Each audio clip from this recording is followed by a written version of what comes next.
राधे राधे। जय श्री कृष्णा। माता भगवती की कृपा आप और आपके संपूर्ण परिवार पर सदा सदा के लिए बनी रहे।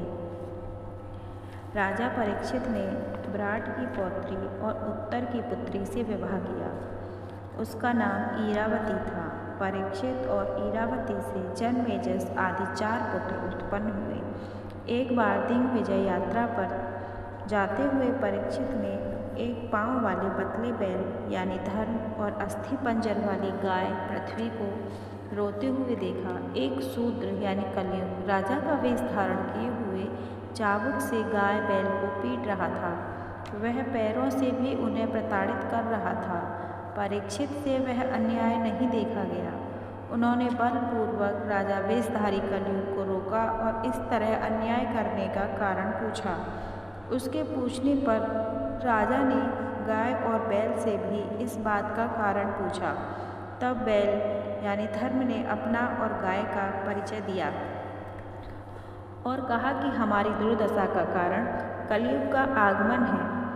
जब राजा परीक्षित ने धर्म रूप बैल और पृथ्वी रूप गाय की यह दुर्दशा सुनी और देखी तो उन्होंने अधर्म का मूल नाश करने और आताताई कलयुग के विनाश की प्रतिज्ञा की।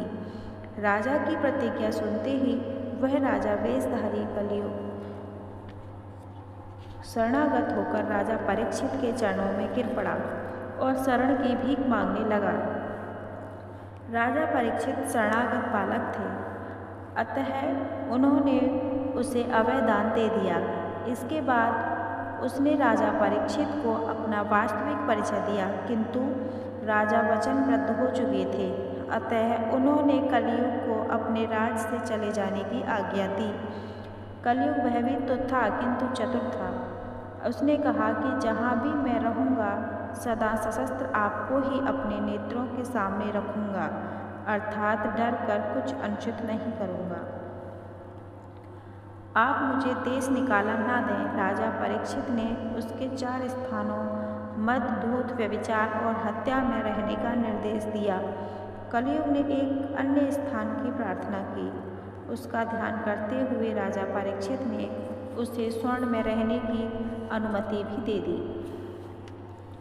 इसके साथ ही कलयुग परीक्षित के स्वर्ण मुकुट में प्रवेश कर गया।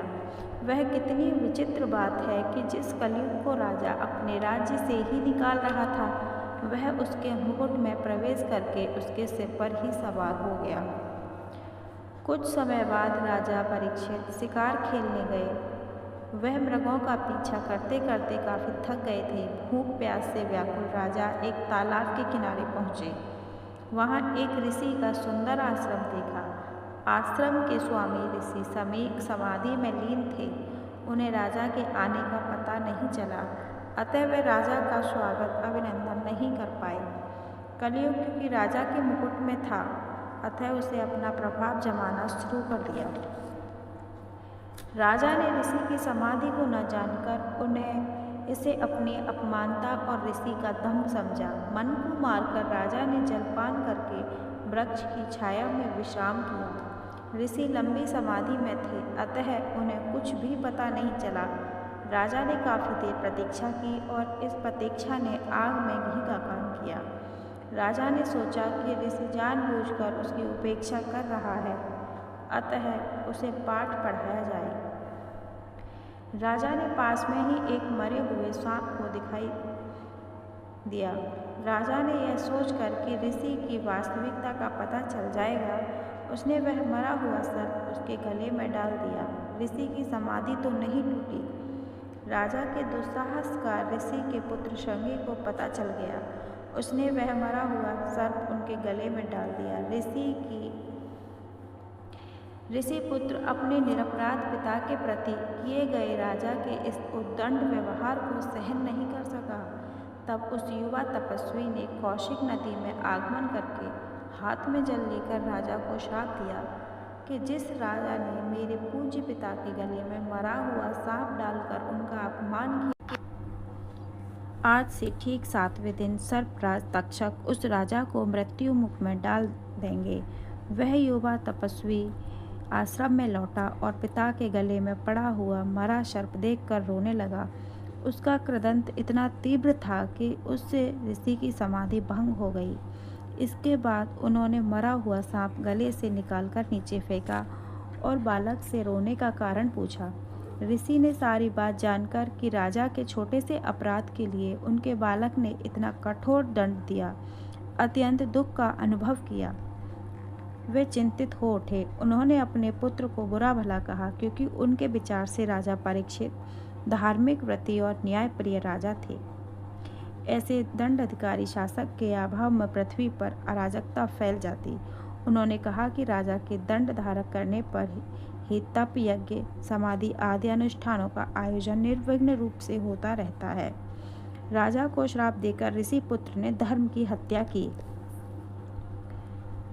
घर लौटकर राजा परीक्षित को अपने किए हुए पर बहुत पश्चाताप हुआ। वे अब कर ही क्या सकते थे। उन्हें ऋषि पुत्र द्वारा दिए गए श्राप का भी ज्ञान हुआ और उन्होंने उस श्राप को सिर माथे स्वीकार किया। अन्न, जल आदि छोड़कर गंगा के किनारे मृत्यु के समय की प्रतीक्षा करने लगे। जब चारों दिशाओं के ऋषियों वशिष्ठ, अत्रि, च्यवन, भृगु आदि को राज्य श्री त्याग कर विरक्त और मृत्यु की प्रतीक्षा करने वाले राजा परीक्षित के विषय में पता चला तो सब नारद, वेद व्यास, अगस्त्य आदि के साथ वहां उपस्थित हुए। राजा ने सभी ऋषियों का आदर सत्कार किया और उनसे भगवान विष्णु के चरणों में आनंद भक्ति का वरदान मांगा। ऋषियों ने अत्यंत भक्ति और आदर के साथ सुखदेव जी का सत्कार पूजन किया। आगमन को राजा ने अपने लिए वरदान माना। राजा परीक्षित ने सुखदेव जी ने अत्यंत विनम्र शब्दों में अपनी करुण गाथा कही और अपने कल्याण का मार्ग सुझाने का अनुरोध किया। परीक्षित ने सुखदेव जी से 2 प्रश्न किए। जीव के लिए सर्वदा करणीय यानी करने योग्य क्या है? थोड़े समय में मरने वाले व्यक्ति का कर्तव्य क्या है? सुखदेव जी ने राजा के प्रश्नों का उत्तर देने के लिए वहां रुक गए और उन्होंने उनकी शंकाओं का समाधान किया।